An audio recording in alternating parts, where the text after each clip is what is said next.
Hey, welcome to Socialism for All. In today's video, we're going to take a look at a clip that Chris Hedges just put out called Why I'm Not a Marxist. This clip got a lot of pushback because it wasn't very solid, and a lot of the reasons that he gives for not being a Marxist not only really don't have anything to do with Marxism, but they also would prevent him from being whatever kind of Christian anarchist or whatever it is that he is.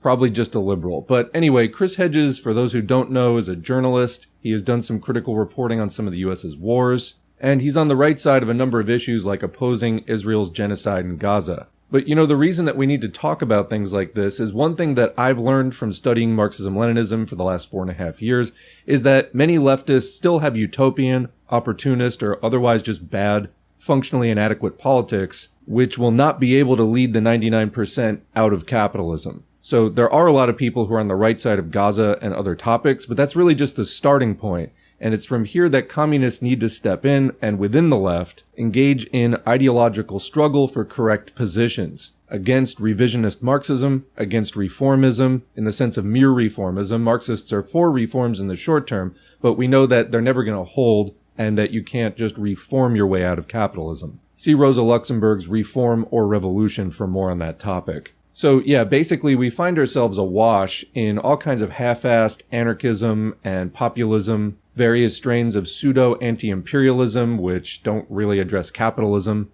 which is crucial because imperialism is a stage of capitalism. It is advanced monopoly capitalism, and Lenin wrote a whole book on this called Imperialism, the Highest Stage of Capitalism. So we can find now people claiming to be somewhere on the left and taking stands on a number of single-issue topics, and there's definitely room for a certain amount of political coalition building on those topics. There's also people who claim to have some kind of general system of geopolitics worked out, which have some kind of anti-imperialism really just revolving around the US, and then playing lesser evilism with other advanced monopoly capitalist countries, such as those found in the BRICS bloc. A lot of these people are self-styled champions of multipolarity. And yes, there are non-US aligned capitalist countries which are forming their own bloc. But historically, when this has happened in the past, it results in a world war as these powers try first diplomatically to negotiate for more market share and division of the world. But when that fails, world war tends to be the outcome, which often tends also to help through its destruction of capital, with getting the world imperialist system out of the rut of a crisis, such as happened after the Great Depression about a century ago.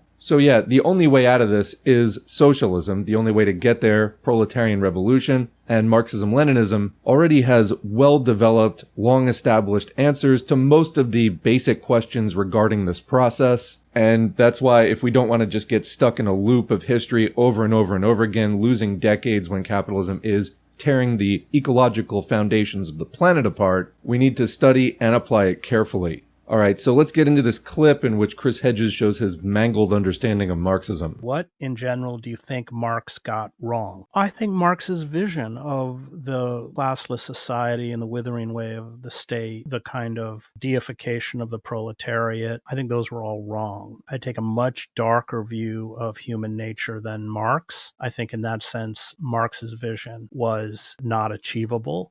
Let's stop there because Hedges already has said a lot that is wildly off base. He starts with this typical liberal condescension about, well, it's a very nice vision, but it's not true and we can't actually do that. Specifically, he presented several concepts here: the classless society, the withering away of the state, and the deification of the proletariat, which he says are, quote, all wrong.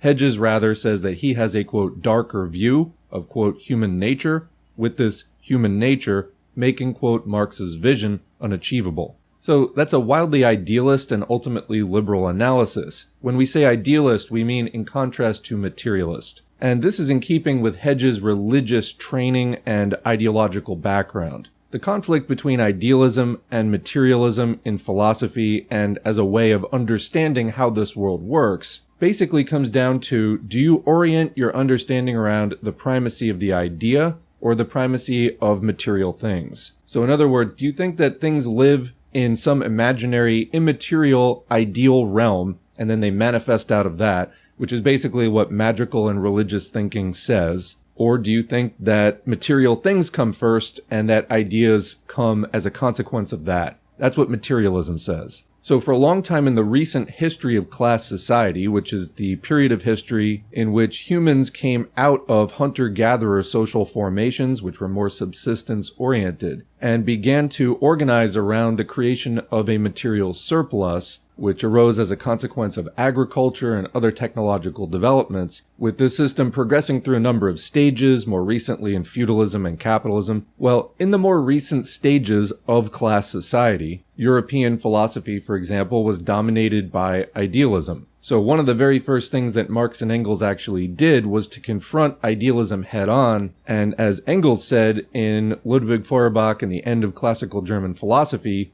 to take the emerging dialectics and turn them right side up. In other words, this trend in philosophy, which was really developed by Hegel and then was further developed by others including Feuerbach, suggested a more materialistic interpretation of the world, but nobody had really come along and been bold enough to do that. Even Feuerbach himself said that he recognized if you start at the end and work backwards, his work implies materialism. However, he himself couldn't really fully take that leap, still being held back by the religious prejudices and pressures of the day. And so Marx and Engels then applied this into the social sciences realm, where the emerging socialism was still idealist and utopian. And actually what stands out about Marxism is that it's opposed to that. Engels wrote a whole thing called Socialism, Utopian and Scientific, which differentiates Marx and Engels' system of historical materialism, which is a special application of the more general dialectical materialism, to the processes of historical development and social change and revolution. A revolution being when a new social class becomes the ruling class of society. So what actually stands out about Marx and Engels' work is that they trace these patterns of change to material developments and the class struggle forming around them. In other words, instead of just capitalism is immoral and we oppose it because we think that we should do something else, Marx and Engels showed how the actual process in its real-world manifestations is tied to when this becomes possible. In other words, when new technology, new material conditions allows a new class to rise in power and to take its material interests, its class interests, in other words, and make those the centerpiece of the society. And what's unique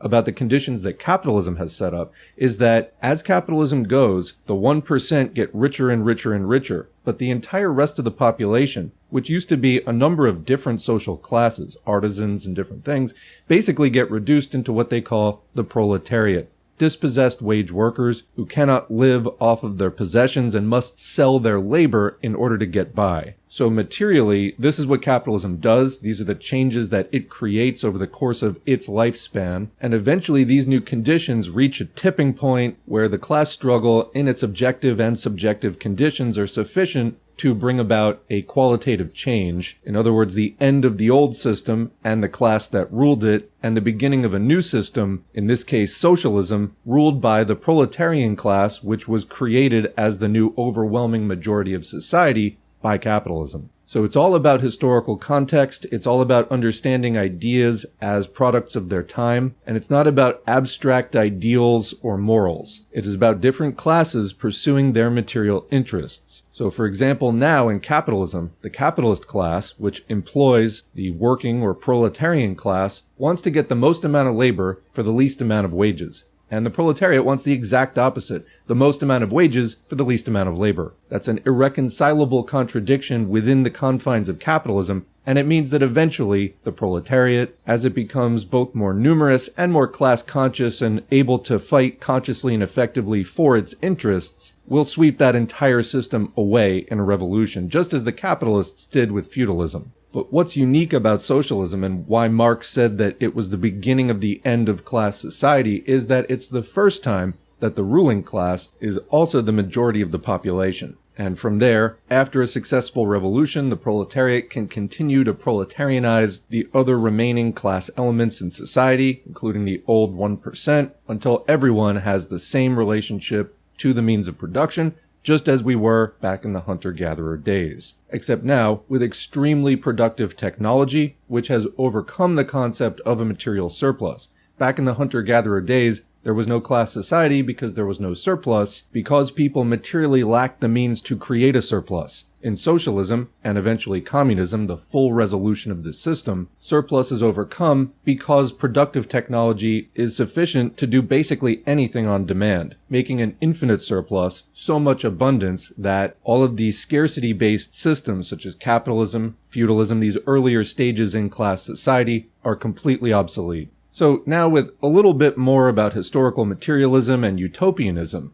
So was Marx's vision unachievable due to human nature? No. This has been addressed a million times in Marxist literature, that basically human nature is very malleable. We obviously have certain characteristics like genetically, we tend to grow 2 arms, 2 legs, 2 hands, 2 feet, etc. And we have certain nutritional requirements within a certain range, and we can comfortably exist within a certain temperature range, etc. So yeah, we have a material basis here, which mandates certain needs. However, that side of human nature has absolutely no bearing on the achievement of a socialist society. But even on the more complex side, the general intelligence that we have biologically evolved, this is very plastic. It's very changeable. It's why people can learn to be members of multiple different cultures, speak different languages, adapt to different material conditions, in other words. Again, we are products of our time. But what he's trying to say is this religious idea of like original sin, and that people are basically sinful, unable to cooperate, unable to share really, that somebody's going to come along and ruin it, etc. And that basically we're all just better off, as he will say later in this clip,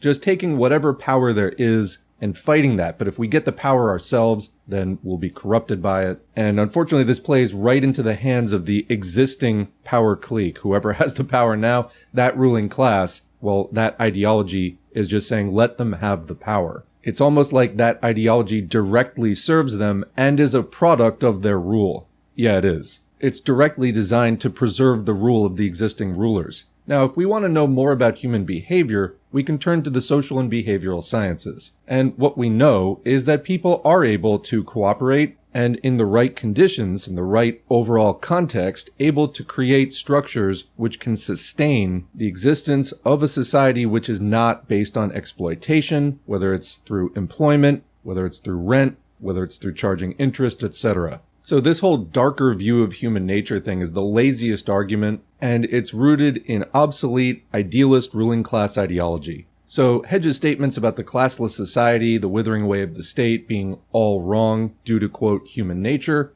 there's like no substance to that argument at all. Marxism itself does not make the human nature argument, arguing instead that human nature is fairly plastic and that motivations are based on class interests, those being the result of historical conditions and not Adam and Eve or whatever he's trying to say. No doubt there are some parts of our evolution which, coming from the ancestral environment, we continue to struggle with, for example, artificial light. But again, we're not talking about, surviving processed foods and preservatives. We're talking about social change. And so it's just not relevant. In fact, if anything, humanity has tended to be more cooperative for more of its history than we have been competitive and exclusionary, as has been the case in class society, just a small portion, like under 10%, of the overall evolutionary timeline of human existence. As for the withering away of the state, we did not get to that stage of socialism in the round of 20th century revolutions, the USSR, for example, having been dissolved prior to its attaining that stage. The reasons for that are complex, but again, they have to do with historical conditions and not some nebulous human nature. For example, computers were just coming about at that time, and what we see in the production process now is the creation of abundance which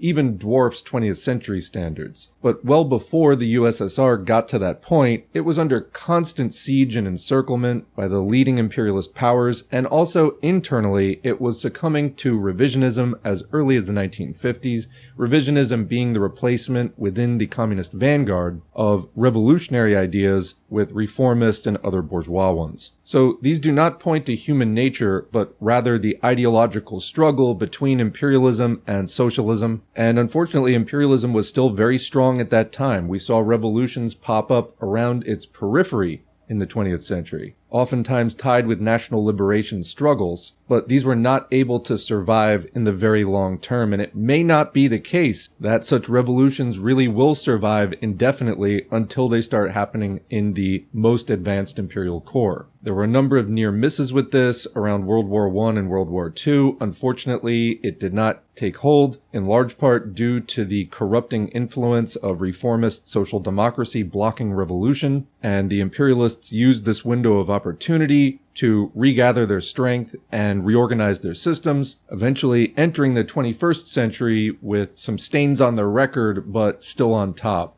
for now. But again, this is historical conditions, it's not human nature. In other words, material life and not divine judgment is what determines the outcome. There is nothing holding us back, quote unquote, spiritually or in the ideal, imaginary realm from achieving a socialist society, which again in Marxism is not viewed as a utopia. It's just logically the next stage of historical development led by the revolutionary class created by capitalism and which has revolutionary potential due to its proximity to the means of production. In other words, workers do the work and make the system go, and therefore we determine the future once we become class conscious enough to struggle for our interests, not just to make the capitalists rich. And this leads into the final point of this first part of the clip, the deification of the proletariat. Now again, with the religious background, he wants to view everything as deification or turning into a god. But Marxism is not a religion, it's social science, and Marx did not deify or turn into a deity the proletariat. What Marx and Engels did note is that the proletariat is the main product of capitalism in terms of a social class. Engels likened this in Anti-Düring to a chemical process, where the longer you let the reaction run, the more of whatever product it's making it's going to make. Materially, that's just what it does as it runs its course, and then we create ideology and interpretations around it. So by analyzing the rise of capitalism in Europe, and that's a process that's still going on today. Still today, in 2024, there are well-traveled places on the planet that are semi-feudal in at least some of their areas. So this does not happen all at once everywhere. But as it was emerging in the 19th century and being studied by Marx and Engels, they said, okay, as this process goes along and bears its fruit, it makes this proletariat. So who are the proletariat? What are their material interests? What makes them tick? And what are they going to want to do?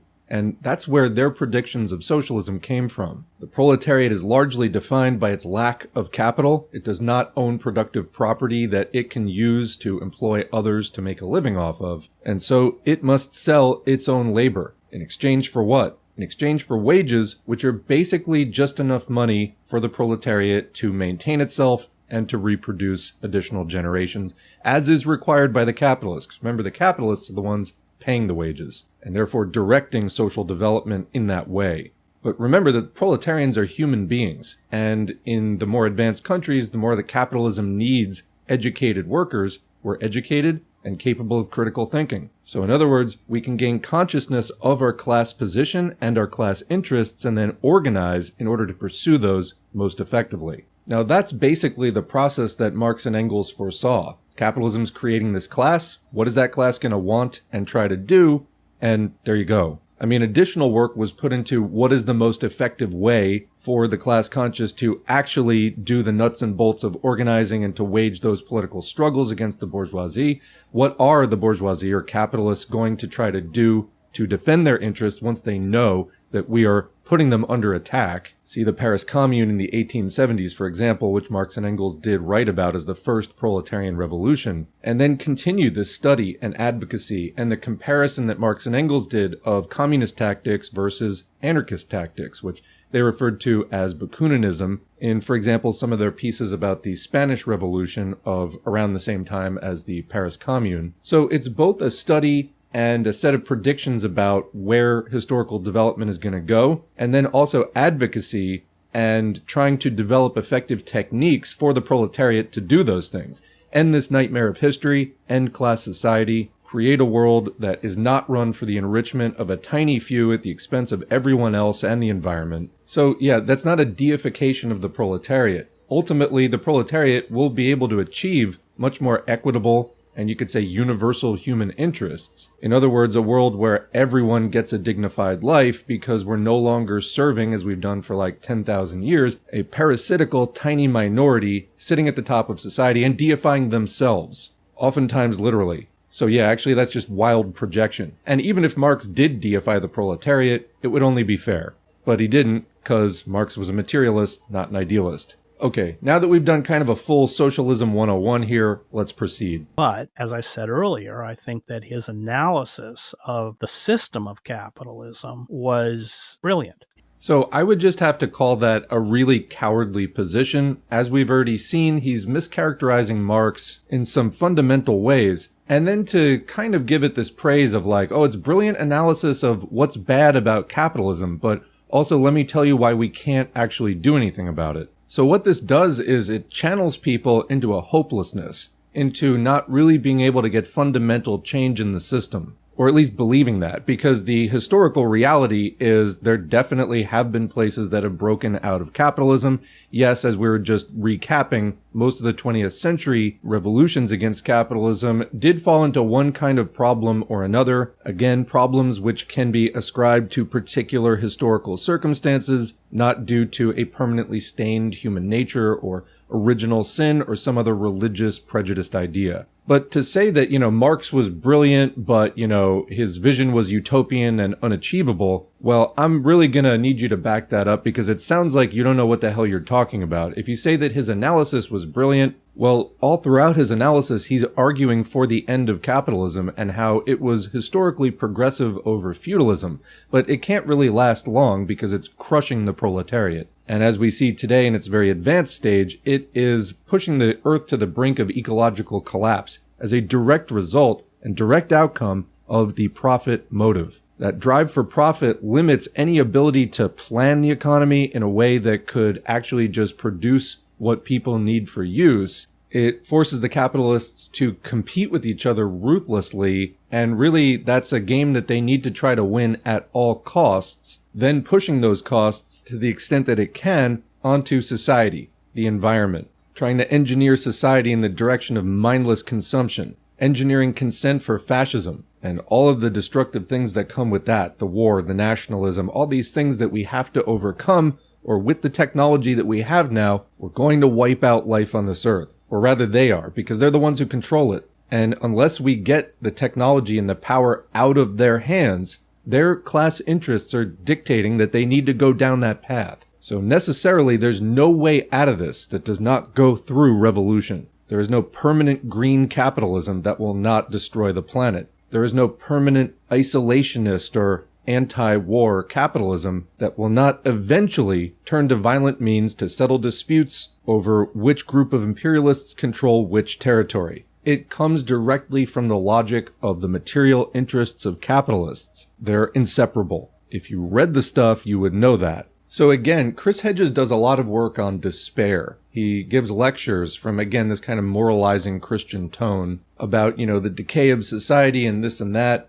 But he really is content to just sort of chain people to that and have them go down with it, as capitalism, as Hedges implies, is an irreplaceable system basically, ends up causing the extinction of all life on this planet, which is something he's spoken about. Yet the system that's actually driving that, he thinks it really can't be replaced, at least not by what Marx says. So what's the solution? Well, he gets to that in the next part of the clip, in which he basically says that, it's like a call your congressman, protest in the streets, whatever.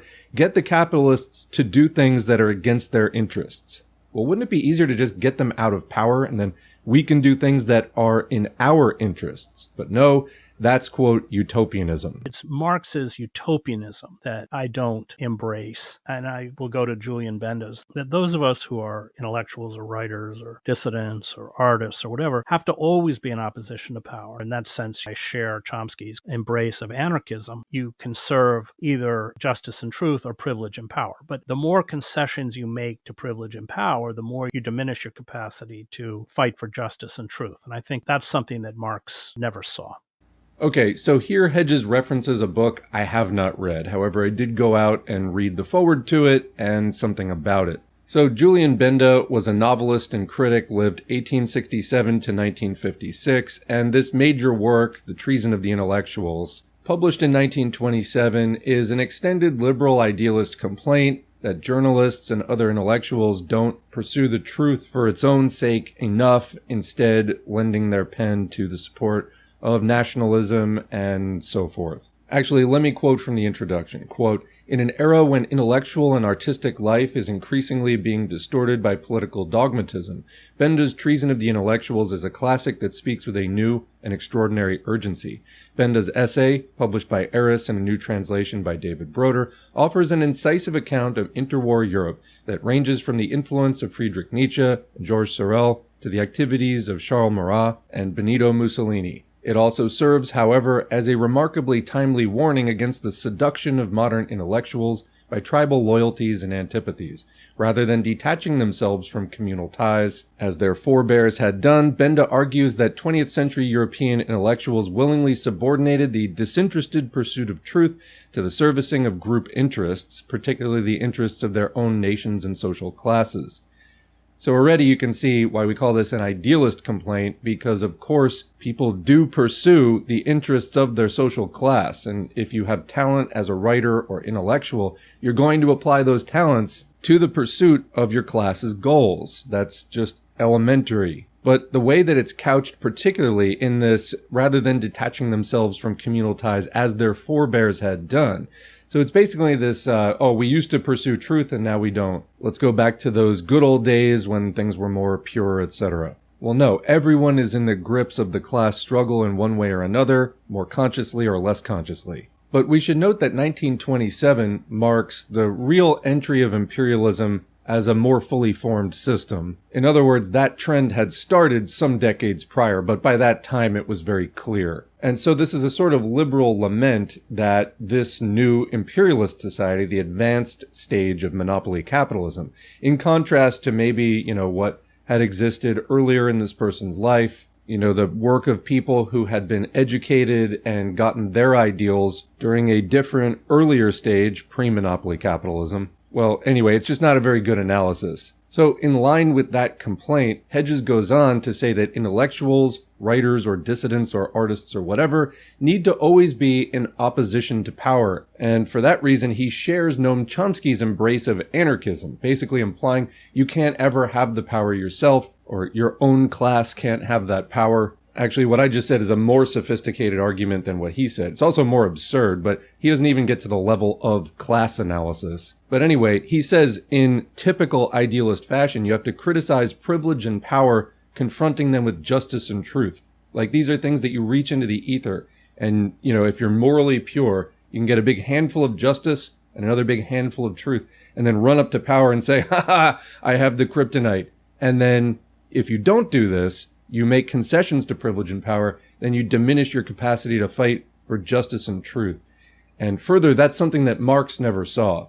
No, Marx was like several levels beyond this kind of crude juvenile analysis. He saw it and then criticized it and then moved on, which is what I would really encourage all of us listening to do. But before we do that, I want to highlight again, according to Hedges, we just have to confront power but never assume it ourselves.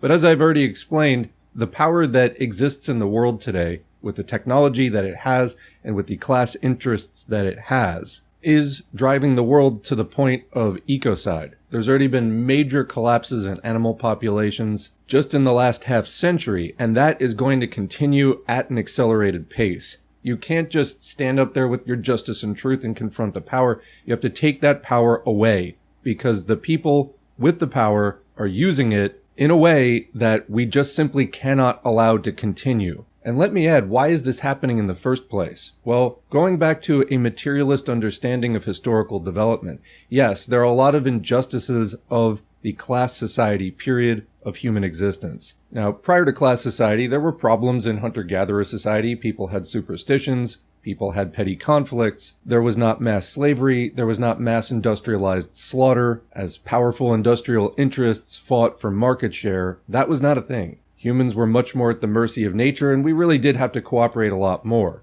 But as we developed different agricultural techniques and technology, probably in part due to earth changes, geological changes, there emerged a finite surplus of the things that we need in life, food and clothing and etc. And so to manage this finite surplus and to continue to propagate the society that was capable of producing it, the class system was developed. There were a lot of injustices with it, but it brought us to this point where I'm able to talk to you from the other side of the world just by uploading a thing called a file. to a thing called the internet, which was worked on by millions and millions of people and required an enormous global infrastructure of advanced, educated people being fed with nutritious diets, and just all of these changes, the entire social support system. Those are the material conditions we're talking about. And it did bring us to this point. We now stand on the precipice of being able to inherit all of this amazing cultural and technological progress and actually apply it in ways which are in harmony with the interests of the overwhelming majority of the world population and of animal and plant and other life on this planet. But no, as we stand between this choice of socialism or extinction, Hedges would have you believe that building socialism after a proletarian revolution led by workers' mass movements guided by a Marxist-Leninist vanguard party is just going to be more of the same because, not talking about class interests or why would we do that to ourselves, it doesn't make any sense. He reduces it to power, truth and justice, human nature, through some twisted Christian perspective of how we're all deeply flawed and have original sin and whatever. That kind of thinking lands humanity in the graveyard. It represents ignorance of this entire historical process, and it also attributes a lot of the bad things that happened during the course of class society, not to material causes and the need to manage a finite surplus, but to some abstract, unknowable, immaterial evil which can never be fought and which writers and intellectuals must just keep holding up the shining books of truth against. Yeah, don't go down that path. Reject Hedges, reject idealism, embrace Marxism, embrace materialism.